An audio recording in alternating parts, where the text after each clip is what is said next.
আজকে আপনার সন্তান সকল কিছুর জন্য সৃষ্টি করা হয়নি। আপনার সন্তান সকল যোগ্যতা আপনার সন্তানের মধ্যে নেই। আপনার সন্তানের মধ্যে একটা সুপ্ত প্রতিভা আছে, সেই প্রতিভাটা বের করার দায়িত্ব আপনার। আজকে এখানে অভিভাবকরা আছেন, এখানে অনেক অভিভাবক এখানে আছেন। আমরা মনে করি আমার সন্তান আমার পাশের বাসার ভাবির মেয়েটা গানে ফার্স্ট হয়েছে, আমার মেয়েকেও গানে ফার্স্ট হইতে হবে। আমার ভাইয়ের ছেলেটা নাচে ফার্স্ট হয়েছেন, আমাকেও মেয়েকেও ছেলেকেও নাচে ফার্স্ট হইতে হবে, পড়াশোনাও ফার্স্ট হইতে হবে। না, আপনার ছেলের সন্তানের জন্য সকল কিছু আসে নাই। একবার একটা বনের রাজা সিংহ একটা প্রতিযোগিতার আয়োজন করেছে, শিশুদেরকে নিয়ে তার বাচ্চাদের একটা প্রতিযোগিতা আয়োজন করেছে। তো বনের রাজা সিংহ তার ছেলেকে বলে, বাবা এদিকে আসো, তোমার বাবা আয়োজন করছে, তোমাকে কিন্তু ফার্স্ট হইতে হবে, মনে রাখবা। তো সে বলছে, ঠিক আছে বাবা, আমি চেষ্টা করব।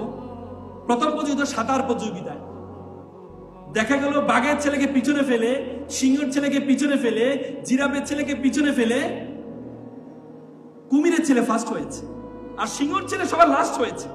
সিংহ তো মেজাজ খারাপ, কিরে তোর বাবা বনের রাজা, তুই হলি লাস্ট, তোর সর্বশেষ 17 করলাম, এরপরে তুই যদি ফার্স্ট না হোস তাহলে তোর আমি তীর্য করে দিব, তোর মতো ছেলে আমার আর দরকার নেই।